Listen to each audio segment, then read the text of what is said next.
Bueno, buenas tardes. Primero que todo, eh, les voy a compartir la pantalla con la presentación.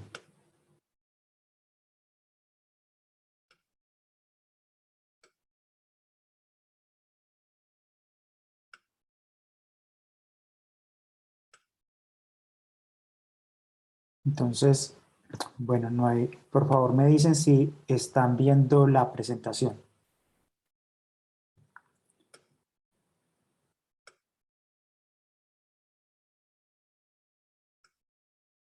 Carol, ¿usted me podría decir si está viendo la presentación? Hola, sí. Bueno, entonces, buenas tardes. Mi nombre es Rubén Palacio y la tutoría del día de hoy es sobre el trabajo en el laboratorio de química. Entonces, rápidamente, antes de hacer unos ejercicios, vamos a conversar un poco sobre lo que son las normas de seguridad, el código de los reactivos y los equipos que usamos frecuentemente en el laboratorio. Entonces, recordemos que en el laboratorio utilizamos una serie de equipos, una serie de instrumentos y que debemos conocer su uso, las normas de precaución que debemos tener al utilizarlos y cómo cuidarlos. Y también recordemos entonces que tenemos que utilizar unos implementos de seguridad. Entonces, entre esas normas personales que nosotros debemos seguir para poder trabajar en el laboratorio, recordemos que debemos usar la bata, los guantes, las gafas, que el cabello debe estar recogido y, si es posible, cubierto con estas gorras especiales para trabajar en el laboratorio. Recordemos que hoy en día por medidas de bioseguridad debemos usar el tapabocas, que la bata debe ser lo más larga posible, que debemos ingresar al laboratorio con los pies cubiertos y debemos utilizar también zapatos pues, que nos cubran todo el pie para que evitar si alguna salpicadura o algo pues nos afecte la parte inferior del cuerpo. En algunos casos es preferible utilizar máscaras que nos cubran el rostro. Recordemos que en el laboratorio no debemos ingerir alimentos, ni fumar, ni beber. Bien, ya en el trabajo en el laboratorio recordemos que no podemos fumar, que debemos tener las mesas despejadas de implementos que no correspondan al laboratorio, que no correspondan a la práctica que estamos realizando. No debemos correr y evitar transportar los reactivos, solo si es necesario. No debemos ubicarlo, las bocas de los recipientes hacia nuestro cuerpo o hacia nuestro rostro. Debemos trabajar con los recipientes lo más alejados del cuerpo posible. Y recordemos que debemos conocer el uso de los extintores, las salidas de emergencias, que debemos trabajar en un ambiente ventilado y que antes de salir del laboratorio debemos dejarlo limpio, ¿cierto? Bien, y finalmente recordemos que existe la gestión integral de residuos, que nosotros debemos disponer los residuos líquidos, sólidos, etcétera, o biológicos, en las canecas y en los recipientes que están dispuestos para esto. Bien, entonces recordemos sobre los reactivos químicos. Recordemos que en el laboratorio trabajamos mediante el sistema globalmente armonizado, ¿cierto? El SGA, ¿sí? ¿Para qué? Armonizado para la clasificación y etiquetado de los reactivos químicos. Entonces recordemos que los productos químicos son muy importantes porque permiten mejorar la calidad de vida de los seres humanos, nos permiten acceder a medicinas, materiales, bueno, entre otros. Sin embargo, algunos químicos o muchos químicos pueden tener efectos adversos para el ser humano y para el medio ambiente. Y que existen unos reglamentos, ¿cierto? O unas leyes en cada país para transmitir información necesaria que debe ser transmitida mediante etiquetas o fichas de datos de seguridad. Recordemos que inicialmente estas leyes eran impartidas por cada país o por cada región y que con el surgimiento del comercio internacional surgió la necesidad de una normativa internacional. Entonces, basándonos en las normativas de Estados Unidos, Canadá, la Unión Europea y algunas recomendaciones de la ONU, así con una amplia participación de la OIT, de la Organización Internacional de Trabajo, se han llegado a un consenso sobre cómo etiquetar y clasificar los reactivos químicos. Entonces recordemos que el SGA es un sistema para clasificar y comunicar los peligros de los productos químicos basado en un conjunto común de criterios, ¿cierto? ¿Cuáles son, ¿cuáles son esos criterios o esos peligros? ¿Abarcan qué? Abarcan los peligros para la salud, físicos y ambientales. Entonces vamos a armonizar las normas en cuanto al manejo de los productos químicos a nivel mundial. Entonces recordemos que el SGA nos establece definiciones armonizadas de lo que es un peligro para el físico, un peligro para la salud y un peligro ambiental. Y nos dice qué información debe tener la etiqueta de un reactivo químico, ¿cierto? Debe tener unos pictogramas, unas palabras de advertencia, unas indicaciones de peligro y unas indicaciones de precauciones que debemos tener al manipular ese reactivo químico. Y que cada reactivo químico debe venir acompañado por unas fichas de seguridad que llamamos FDS. Bien, entonces recordemos que esos criterios de clasificación de peligros están clasificados y que para comunicar esos peligros utilizamos las etiquetas que tienen unos elementos y unos formatos estandarizados. Y también tenemos unos formatos estandarizados para las fichas de datos de seguridad por secciones y formatos estandarizados. Entonces recordemos que las etiquetas deben contener como mínimo el símbolo, una palabra de advertencia y una indicación de peligro entre las informaciones que ya les mencioné. Recordemos que para los símbolos utilizamos la llama sobre círculo, la bomba explotando, el símbolo de corrosión, de botella de gas, de calavera y tibias cruzadas, del signo de exclamación, el del medio ambiente y el peligro para la salud. Bien. Entonces recordemos que en la etiqueta vamos a encontrar un pictograma, ¿cierto? Que tiene un formato estandarizado. Recordemos que el pictograma es una composición gráfica que consta de un símbolo, unos bordes y un dibujo o un color de fondo. Entonces en el SGA utilizamos un rombo apoyado en un vértice. El símbolo está en el centro en color negro. El fondo al interior del rombo es de color blanco y los bordes son de color rojo. Entonces cuando veamos este pictograma debemos reconocer un reactivo químico que representa una posibilidad de ser o de irritarnos cutáneamente. Entonces recordemos que tenemos peligros para la salud, peligros físicos y peligros para el medio ambiente. Aquí tenemos los peligros físicos, donde vamos a encontrar pictogramas con bombas explotando, llamas sobre círculo, corrosión y bombonas de gas, ¿cierto? Entonces, ¿por qué? Porque son productos que pueden ser explosivos, ¿cierto? Que pueden generar incendio o que pueden incrementar la intensidad de un incendio o causar una explosión durante un incendio.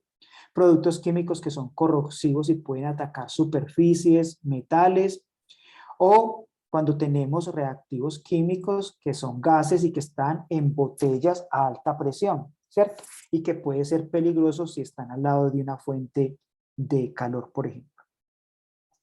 Tenemos peligros para la salud, ¿cierto? Con la calavera y tibias cruzadas. Nuevamente observemos que aparece el de corrosión. Tenemos signos de exclamación y peligros para la salud. Entonces, aquí tenemos qué significa, porque no es que sea una contradicción, ¿cierto? Estos son más generales, aquí hay unos reactivos químicos que representan un peligro. ¿Por qué? Porque pueden ser cancerígenos, porque pueden provocar mutaciones, ¿cierto? En fin, porque pueden dañar algún órgano en particular. La calavera y tibias cruzadas entonces indica reactivos químicos que tienen efectos adversos para la salud, incluso en pequeñas dosis. Muchas personas cuando están trabajando en el laboratorio sienten náuseas, ¿sí? Dolores de cabeza, pérdida de conocimiento incluso. El de corrosión aparece nuevamente porque así como una sustancia puede ser corrosiva, puede dañar una superficie, pues igualmente si cae sobre nuestro cuerpo, pues puede dañarnos de manera irreversible la piel, los ojos, ¿cierto? En caso de contacto o por proyección. Y el signo de exclamación nos indica entonces que estos productos producen efectos adversos generalmente en dosis altas, ¿cierto? Pueden irritarnos los ojos, la garganta, la nariz, la piel, ¿cierto? Nos pueden provocar alergias, somnolencia o vértigo. Y tenemos entonces también los peligros para el medio ambiente. Entonces son productos que causan efectos nefastos en el medio ambiente, especialmente en los sistemas acuosos, donde tenemos peces, algas o otras plantas acuáticas. Entonces, siempre hay un llamado de atención para que cuando trabajemos con reactivos químicos, pues los residuos no los vamos a verter por el desagüe. Todos los residuos químicos tienen un tratamiento en el laboratorio para disponerlos correctamente. Bien. Y recordemos que en el laboratorio tenemos los reactivos químicos almacenados y que para almacenarlos debemos conocer muy bien su identidad, su nombre, los peligros, ¿cierto? Los cuidados, y vamos a colocar los reactivos en un lugar donde estén las mejores condiciones y los vamos a marcar, ¿cierto? Entonces, por ejemplo, acá dice, si un reactivo, la botella de un reactivo químico tiene una banda de color rojo, significa que ese es un reactivo químico que representa un peligro por inflamación, se puede inflamar rápidamente, fácilmente.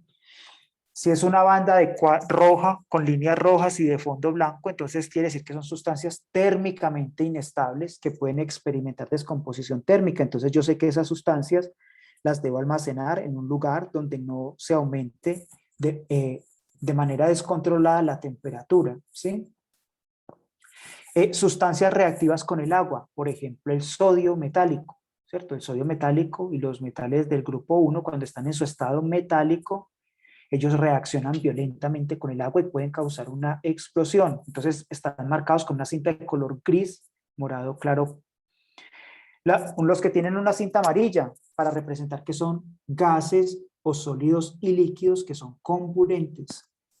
Si tienen una banda de color mitad negro y mitad blanco, entonces representa reactivos químicos que son corrosivos y representan peligros físicos para las superficies y también para la salud humana, ¿cierto? El que tiene una banda de color negro con cuadros en fondo blanco, entonces significa un reactivo químico que tiene un peligro para la salud y el medio ambiente, ¿cierto?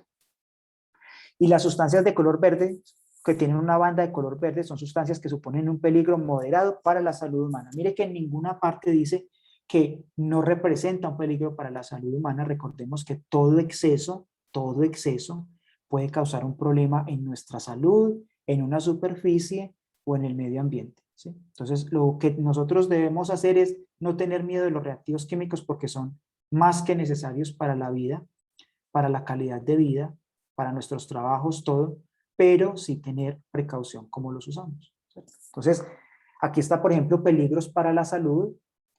Son productos químicos que son tóxicos generalmente para un órgano en particular, sea un riñón, sea los pulmones, puede ser un órgano reproductivo, ¿cierto? Puede ser para la piel. Entonces, representan un potencial efecto adverso para la salud en personas expuestas a este producto químico. Pueden generar un cáncer, pueden generar una mutación. Entonces, estos son especialmente tratados aquí porque son relativamente peligrosos, ¿cierto? Bien, entonces recordemos que debemos comunicar a las personas que trabajan con los reactivos químicos, ¿sí? O que están en en un lugar de trabajo donde haya muchos reactivos químicos, debemos comunicarles esos peligros.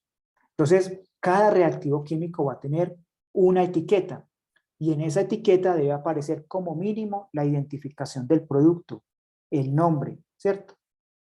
La fórmula, la identificación del proveedor, quién sintetiza, quién produce ese reactivo químico. Debemos encontrar una palabra de advertencia que puede ser un llamado porque es peligroso o un llamado a la atención para que trabajemos con cuidado con esa sustancia. Debe haber una indicación de peligro, unos consejos de prudencia y una indicación de almacenamiento. Entonces aquí tenemos una etiqueta para un producto químico, un desengrasante, y le dicen la concentración, le dicen la composición de esa mezcla, porque no es recordemos que nosotros muy pocas veces trabajamos con reactivos puros, casi siempre son mezclas. Entonces le dice la composición de la mezcla, qué compuestos, qué otros compuestos tiene, aparte del principal o de los principales, y le dice el número CAS, que es un número que recordemos que identifica cada producto químico. ¿Sí? Le dice en qué porcentaje, en qué concentración está aproximadamente cada uno de esos componentes. Luego encontramos el pictograma y atención, ¿cierto? Hay un llamado de atención, ¿cierto? y hay unas indicaciones de peligro. Provoca irritación ocular, provoca irritación cutánea, puede provocar una reacción alérgica cutánea, ¿cierto? Entonces tenemos la identificación del producto, la palabra de advertencia y el indicador o los indicadores de peligro. Luego encontramos otra información que nos dice cómo manejar y cómo trabajar con ese reactivo químico en el laboratorio. Mire, evitar el contacto con la piel y los ojos. En caso de contacto de este material con la piel y los ojos, lavar abundantemente con agua durante 15 minutos y consultar al médico. Recordemos que aquí en la indicación de peligro decía provoca irritación ocular, provoca irritación cutánea. Entonces aquí aparece una explicación, ¿cierto? Lavarse cuidadosamente con agua y jabón después de su manipulación. ¿Por qué? Porque nuestras manos pueden quedar impregnadas, porque los guantes que utilizamos quedan impregnados de eso y podemos contaminar las manos, ¿cierto? Y mire, temperatura de almacenamiento recomendada entre 0 y 35 grados centígrados, lejos de fuentes de calor o ignición, ¿cierto? Debe estar envasado en recipientes herméticamente cerrados. Luego, entonces, para trabajar en el laboratorio nos dicen utilizar guantes, utilizar bata, cubrirse la cara, no comer, no beber y no fumar cuando se está trabajando con este reactivo químico o cuando se está cerca a este reactivo químico. Bien. ¿Cierto? Entonces tenemos consejos de prudencia y la identificación del proveedor. Bien. Por último, entonces recordemos que cada reactivo químico está acompañado por las fichas de datos de seguridad o FDS, ¿cierto?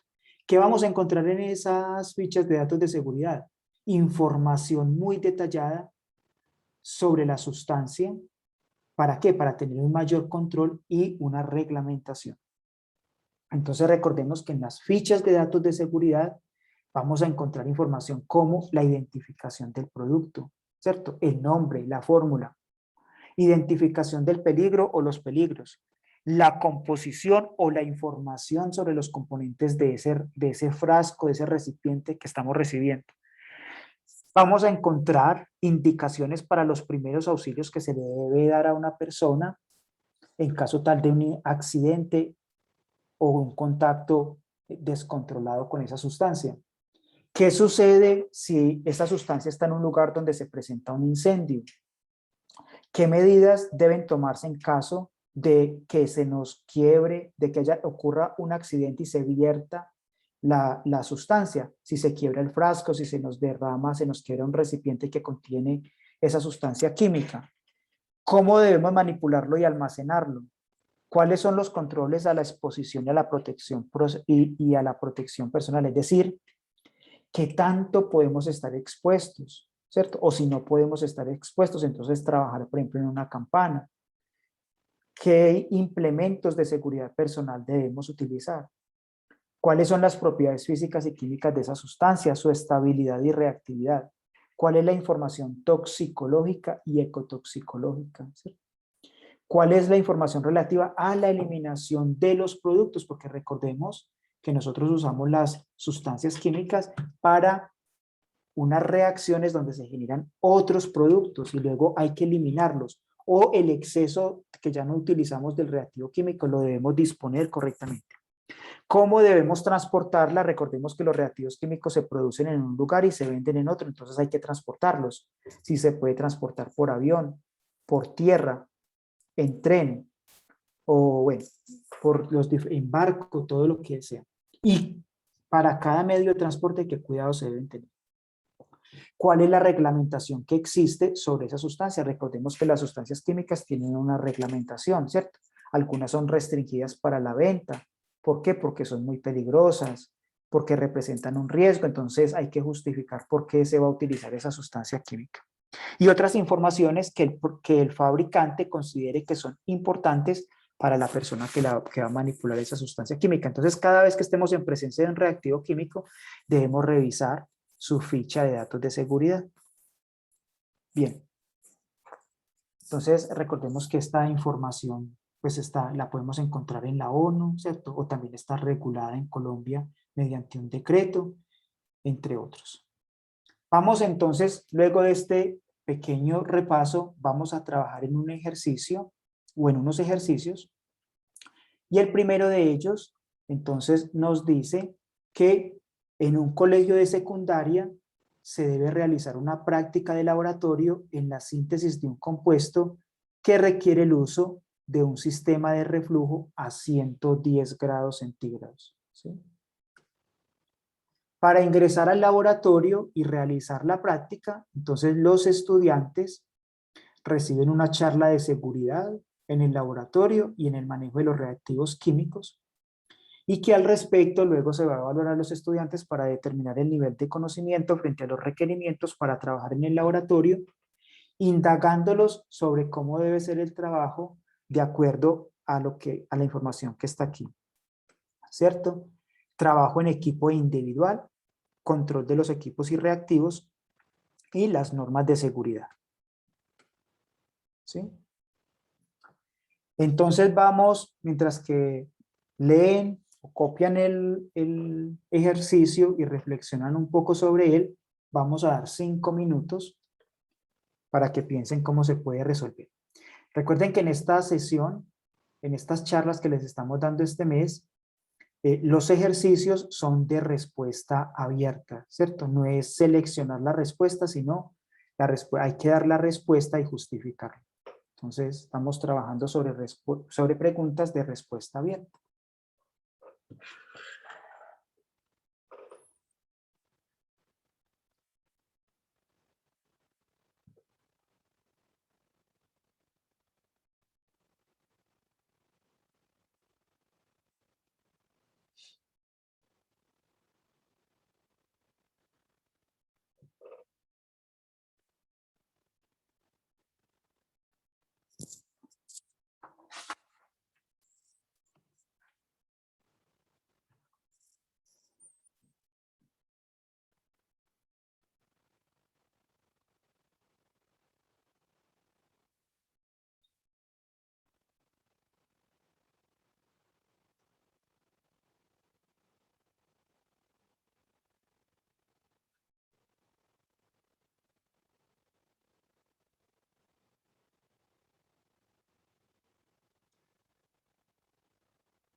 Sí, Alexandra. Bueno, era para comentar, usted nos abrió el espacio para comentar, ¿verdad? Sí, sí. Ok, Bueno, bueno, referente al ejemplo, primer ejemplo sería, bueno, empezando con A, trabajar, perdón, ¿cómo? era para, no tenemos que intervenir en lo que usted ha hecho en el primer ejemplo. Sí, pueden intervenir. Enseguida lo vamos a solucionar. Sí, pero Alexandra, usted nos puede ir diciendo cuál sería la, la propuesta suya para responderlo, ¿sí? Ok, en cuanto a intervenir en este caso individual y grupalmente, tenemos que Bueno, concernir a ya, todos los, regáleme un momento. Entonces, la parte A, yo voy anotando acá, ¿cierto? ¿cierto? Vamos a trabajar en la parte A, ¿cierto? Entonces, en la parte A tenemos el trabajo individual. Bueno, sí, vaya a ir diciendo que esto se me bloquea acá. Listo, de acuerdo a la parte individual, tenemos que saber de que previamente se les debe brindar la información adecuada en cuanto a los elementos, los primeros auxilios, las medidas que se deben tener en cuanto a todo lo referente a las herramientas de un laboratorio. También se debe identificar cuáles van a ser directamente los productos que se van a manejar y también, digamos, medir el peligro que se enfrentan en cuanto a todo lo que puede llevar a ser este elemento. También deben tomar las precauciones más adecuadas, en este caso, material de trabajo, el previo, digamos, introducción a lo que vayan a hacer en cuanto al equipo y también individual tener en cuenta que debe hacerse de manera, digamos, tener la información ya recopilada en cuanto a lo que quieren llevar como tal a cabo y tener control tanto de su protección personal, así también como los controles de exposición que se pueden enfrentar sus compañeros en todo el elemento que quieran desarrollar como tal. Muy bien, muchas gracias. ¿Cierto? Entonces sí, recordemos que para el trabajo en equipo, entonces, para ir resumiendo lo que dijo la compañera, entonces recordemos que como equipo somos responsables, ¿cierto? Cuando yo estoy trabajando en equipo en el laboratorio, todo el grupo es responsable por los equipos y por los reactivos, y que todos debemos conocer y seguir las instrucciones de cómo utilizar los equipos y de cómo utilizar o manipular los reactivos, ¿cierto? Que debemos conocer el procedimiento, ¿sí? No es que mi compañero lo esté haciendo, no debemos conocer el procedimiento, ¿cierto? Entonces debemos saber qué es lo que vamos a hacer en el laboratorio, ¿cierto? Y todos somos responsables de los resultados, ¿cierto? Los resultados que se obtengan, todos somos responsables, así como de entregar el informe, ¿sí? Porque muchas veces, es que los datos los tiene mi compañero. No, es que estamos trabajando en equipo, ¿cierto? En el laboratorio nunca se trabaja solo, ¿sí? ¿Por qué? Justamente por las normas de seguridad. Bien. Entonces recordemos que cuando llegamos al laboratorio, primero que debemos hacer es revisar o verificar el puesto de trabajo. Entonces ahí vamos a revisar si los equipos que nos entregaron funcionan correctamente, si tenemos los reactivos para trabajar, si el puesto está limpio, etcétera, si tenemos todo el equipo, entre otros. Todo el equipo es responsable por el orden y por limpiar el puesto cuando se termina la práctica. Debemos dejar el puesto limpio y entregar al monitor o entregar al técnico del laboratorio o al profesor el puesto de trabajo que debe estar limpio y con todos los implementos que yo le encontré dejarlo, ¿cierto? Recordemos que cuando estamos haciendo una práctica, estamos llevando a cabo unos procedimientos y las decisiones se deben tomar en grupo o en equipo, ¿cierto? ¿Sí? Porque todos prepararon la práctica y cuando uno está trabajando en el laboratorio, me perdonan, suena redundante, pero estamos poniendo en práctica los conocimientos teóricos, ¿cierto? Los estamos aplicando, entonces debemos también tomar decisiones en grupo y en equipo. Ahora, de manera intelectual, individual, como su compañera también lo mencionó, todos deben preparar la práctica. ¿Sí? Todos deben preparar la práctica. No es que mi compañero la prepara y entonces yo estoy ahí parado. No, todos debemos preparar la práctica y hacer el diagrama de flujo. ¿Sí? Todos debemos llegar con la práctica, debemos leerla, revisar los conceptos, revisar el procedimiento, realizar el diagrama de flujo, ¿cierto? Nunca debemos dejar solo al compañero o la compañera de laboratorio, ¿cierto? Debemos trabajar en equipo, trabajo en equipo, en parejas o en tríos o en lo que sea, pero no dejar al compañero solo. Es un trabajo en equipo, ¿cierto? Recordemos que ambos o los que estén en el grupo son responsables de la práctica y de lo que suceda durante la práctica, ¿cierto? Entonces yo no lo puedo dejar solo y debo ayudarlo en caso de un accidente, ¿sí? La única persona, ¿quién es la persona que está más cerca El compañero de laboratorio o la compañera de laboratorio. ¿Quién es el primero que debe socorrerlo? El compañero o la compañera de laboratorio, ¿cierto? ¿Quién es el que puede dar información de qué estaban haciendo para poder entender qué fue lo que salió mal y cómo tratar a la persona que tuvo algún accidente? El compañero o la compañera de trabajo, que era la que estaba realizando la práctica en ese momento, ¿cierto? Bien, entonces ahí hay varios puntos a tener en cuenta. Muy bien, entonces en la parte B nos dicen en el control de equipos y reactivos. ¿Sí? Ya mencionamos algunas, pero recordemos que en el trabajo en el laboratorio debe ser muy cuidadoso, entonces no es que repitamos, sino que hay que tener cuidado, ¿cierto? Entonces, su compañera ya mencionó algunos. Emplearlos correctamente. ¿Sí? Y para esto a usted le van a dar unas instrucciones, ¿cierto? Su profesor le va a decir cuál es el nombre del equipo, para qué se utiliza, qué precauciones hay que tener con él, ¿cierto? Hay que hacerle un mantenimiento, ¿cierto? Hay que saber si el equipo está trabajando en óptimas condiciones y hay que trabajar con el equipo con mucho cuidado, ¿cierto? Recordemos que hay que devolverlo, hay que regresarlo como lo encontramos, ¿sí? Entonces tenemos, lo mismo sucede con los reactivos, ¿cierto? Los reactivos también debemos utilizarlos siguiendo las instrucciones que se nos dan, consultando las normas de seguridad para saber cómo manipulamos ese reactivo.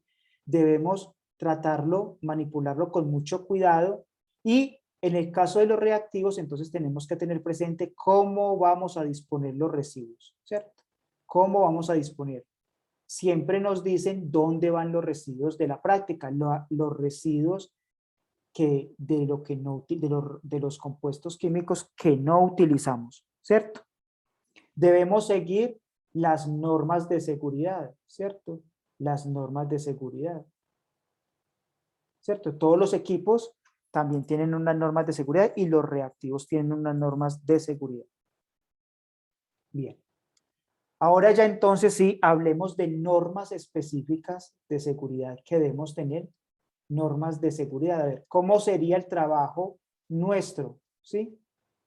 Las normas de seguridad, ¿cierto? Entonces, la primera norma es preparar la práctica. ¿Sí?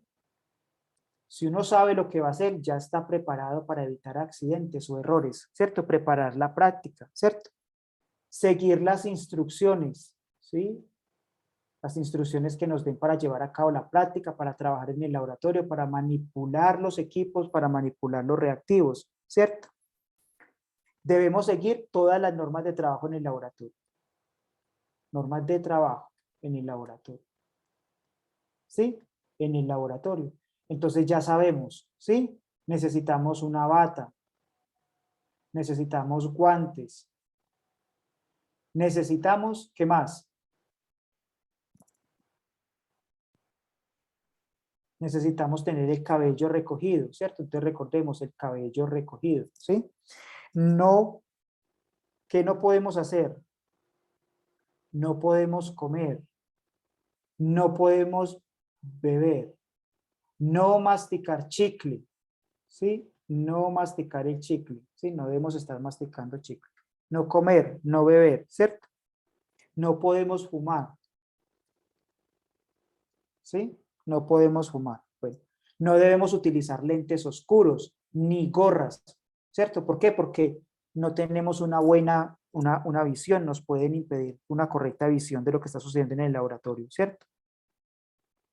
Bien, entonces, ¿qué otras cosas? No podemos pipetear con la boca, ¿cierto? No pipetear con la boca. Para eso está el pipeteador. No podemos probar los reactivos químicos, ¿cierto? Ni olerlos, ni tampoco untarlos sobre la piel, ¿cierto? Entre otras, ¿cierto? Y recordemos que debemos tener, en el laboratorio debemos tener un movimiento libre, ¿sí? Es decir, que no deben haber morrales o sillas o otros objetos que obstaculicen la libre circulación por el laboratorio o llegar a las salidas de emergencia o a la salida o a la puerta del laboratorio. Bien. Ahí hemos ya mencionado varias. Otra cosa muy importante es que no podemos usar el celular. No celular, ¿cierto? No celular. Debemos estar concentrados en el trabajo en el laboratorio. Siempre pendientes del compañero, de la práctica, trabajar con precaución, ¿cierto? Bien. ¿Listo? Bueno, entonces ahí hay varias herramientas para que puedan resolver esa pregunta, ¿sí? Ahora voy a volverles a compartir la presentación. Vamos a hacer vamos a trabajar en otro ejercicio, ¿cierto? Entonces ahí ya les hemos dado varias herramientas, ¿cierto? Para resolver ese tipo de preguntas. Ahora el ejercicio número 2 es describir las maneras, las vías o los procesos mediante los cuales una sustancia química puede entrar en el cuerpo humano.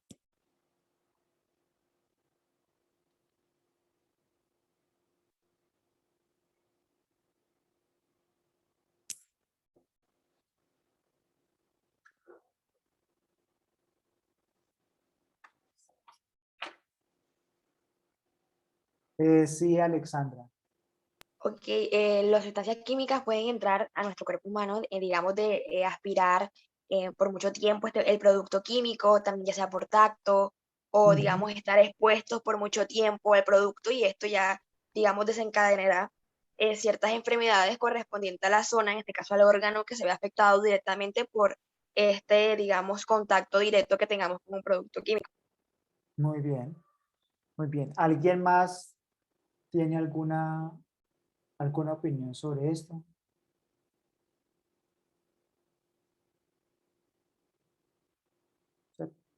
Entonces, sí, las sustancias químicas pueden ingresar al cuerpo principalmente por estas tres vías. Porque tengamos una inhalación, su compañera ya acaba de mencionar algunos, estamos expuestos mucho tiempo a esa sustancia química. Entonces, ¿por qué? Porque los reactivos químicos pueden generar vapores o porque pueden pasar, son muy volátiles, porque estamos haciendo una reacción y se genera un gas. Recordemos que la mayoría de los gases son incoloros y sobre todo cuando están en baja concentración, pues no nos vamos a dar cuenta. Entonces podemos estar expuestos a un vapor si no tenemos cuidado o cuando destapamos un reactivo químico y es, por ejemplo, una solución de ácido clorhídrico, ¿cierto? Que genera muchos vapores. Entonces debemos tener cuidado con eso si no estamos controlando de manera adecuada la temperatura en el laboratorio, ¿cierto? Entonces debemos saber, debemos conocer si un reactivo químico puede generar muchos vapores, vapores que sean corrosivos, que generen irritaciones cutáneas o en los ojos, etcétera. O si estamos haciendo una reacción y se puede producir un gas, entonces debemos trabajar en la campana, ¿cierto? Para eso está la campana, debemos utilizarla correctamente. Y también, en algunos casos, será necesario utilizar una máscara para evitar contacto o limitar el contacto con los gases, ¿cierto? Entonces esta inhalación puede ser accidental, ¿cierto? Pero entonces recordemos que los accidentes son fruto de descuidos que tenemos en nuestro trabajo. Ahora, puede ser también por ingestión. Esa ingestión puede ser voluntaria, es decir, que una persona decida ingerir algún reactivo químico, pero puede ser no intencional, ¿cierto? Y generalmente se da por descuido. ¿Por qué? Porque estamos trabajando en el laboratorio con los guantes y pensamos que como tenemos guantes, ¿cierto? Lo que pasa, seguramente ustedes con el COVID lo han visto, que la gente se pone guantes y era peor porque entonces pensaban que estaban protegidos y se tocaban la cara, los ojos con los guantes, ¿cierto? Entonces eso no lo debemos hacer, ¿cierto? Los guantes justamente es para proteger nuestras manos, son los guantes los que se están impregnando de reactivos químicos, de residuos, de polvo, de lo que haya en el laboratorio y que nosotros muchas veces ni lo vemos. Vemos una mesa brillante y que pensamos que está limpia, pero los reactivos químicos pueden estar adheridos ahí, ¿cierto? Entonces, o absorbidos sobre la superficie. Entonces debemos tener cuidado con eso. Entonces, no tocarnos las manos con los guantes O siempre que salgamos del laboratorio, si ya nos hemos quitado los guantes, lavarnos muy bien las manos, ¿cierto? Recordemos que los implementos de laboratorio, podemos ver un beaker limpio, pero no está limpio, puede estar impregnado de alguna sustancia.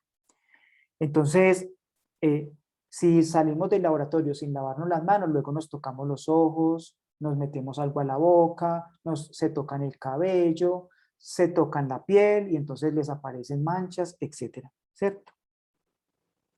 Entonces, por inhalación, por ingestión, ¿por qué? Porque entonces, ¿por qué decimos por ingestión con las manos sucias? Porque se llevan un alimento contaminado, porque se llevan la mano a la boca para ingerir un alimento o algo, entonces puede ser por ingestión, ¿cierto? Y no nos damos cuenta, ¿cierto? Entonces, bueno, y luego también tenemos la absorción cutánea, ¿cierto? Sea porque se derrame sobre la piel, ¿cierto? O muchas veces, cuando anteriormente les decía, se apoyan sobre la mesa porque piensan que está limpia, la bata está remangada, muchas veces recordemos que la bata debe ser de manga larga, esa mesa está sucia, ponen las manos sobre esto y entonces puede haber una absorción de ese reactivo químico a través de la piel. Se nos puede irritar la piel, etcétera, ¿cierto? Ese tipo de cosas suceden, ¿cierto? O nuevamente, ¿por qué? Porque nos tocamos con las manos sucias, así como llevamos las manos sucias a la boca y hay puede haber una ingestión de ese o contaminamos un alimento, pues asimismo nos llevamos las manos sucias y nos tocamos la piel, nos frotamos y entonces vienen todos estos problemas asociados a los reactivos químicos. Muy bien. Vamos a hacer un último ejercicio, el ejercicio 3. Describa el equipo de laboratorio utilizado en el montaje a continuación y para qué procedimiento se utiliza este montaje. Finalmente, indicar en qué punto A, B, C o D se debería colocar un termómetro para determinar, ¿cierto?, cierta propiedad física o química de un compuesto con el que se esté trabajando ahí o de una mezcla.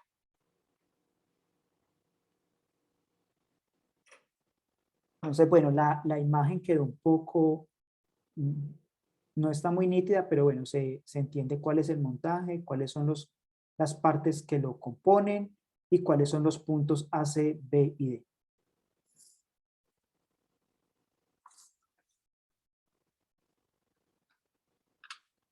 Vamos entonces a dar unos minutos para que lo copien y para que reflexionen sobre el ejercicio.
Bien, ¿alguien quiere participar?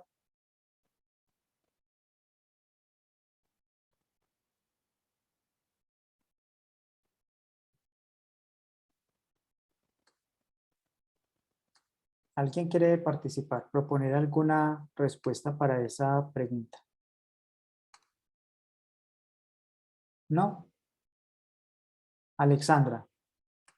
Bueno, yo diría que en el A, porque es como el único, digamos, espacio donde yo creo que, digamos, todo el vapor que se le proporciona a todo el, digamos, montaje pueda salir directamente y podamos captar la temperatura que genera o la que le colocamos directamente.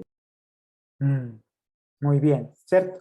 Entonces vamos a, primero, muy bien, entonces vamos no sé si Alexandra nos quiera compartir, ella piensa para qué se utiliza este montaje.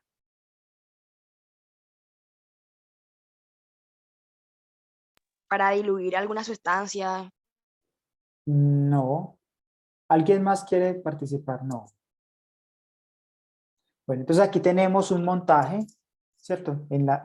Cuando vimos este tema de separación de mezclas, allá había uno parecido, ¿cierto? Pero estaba más completo, aquí solamente hay una parte. Entonces, este es un montaje que podemos decir que se utiliza para una destilación, ¿cierto? Entonces recordemos que aquí tenemos el matraz de destilación, que generalmente es un balón de fondo redondo, donde está contenida la mezcla que queremos separar, ¿sí? Aquí pues esto hay que calentarlo, entonces normalmente debajo hay una manta de calentamiento, pero como les digo hay solamente una parte, la parte más importante, entonces, bueno, o para el ejercicio. Entonces esto tiene una boca esmerilada donde vamos a colocar una columna de destilación que es un tubo vertical.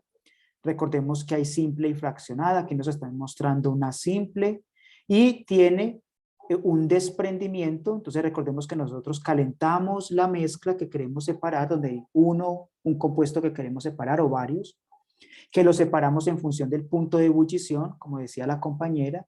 Entonces, el vapor, el compuesto más volátil, se va a evaporar, va a pasar del estado líquido al gaseoso. Entonces, como ella lo decía, el mejor punto para ubicar el termómetro es en el punto A, porque el vapor va a salir del balón, va a ascender por la columna, y es ahí cuando llega al termómetro y va a salir hacia el condensador, donde podemos medir la temperatura, él se va a condensar ahí en esta parte, ¿cierto? Pero cuando está muy caliente, él asciende y pasa hacia el condensador.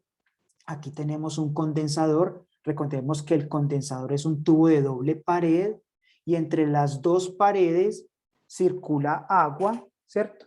El agua entra por la parte inferior, sale por la parte superior, nunca entra en contacto con la parte central del tubo. Recordemos que es de doble pared, entre las dos paredes circula el agua. ¿Qué me va a permitir el agua fría? Disminuir la temperatura, entonces el vapor va a pasar al estado líquido, se va a condensar. Tenemos al final un codo de extensión, ¿cierto? O un codo alargador para dirigir el líquido hacia un recipiente donde lo vamos a recolectar, que en este caso es un balón o puede ser un Erlenmeyer, en fin, donde vamos a recolectar, ¿sí?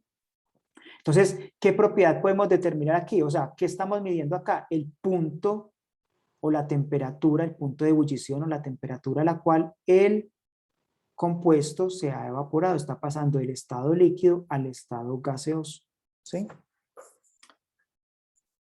Bien, entonces, esos eran los ejercicios para el día de hoy, ¿cierto? Concernientes a los temas de normas de seguridad, trabajo en el laboratorio y de equipos de laboratorio, ¿sí?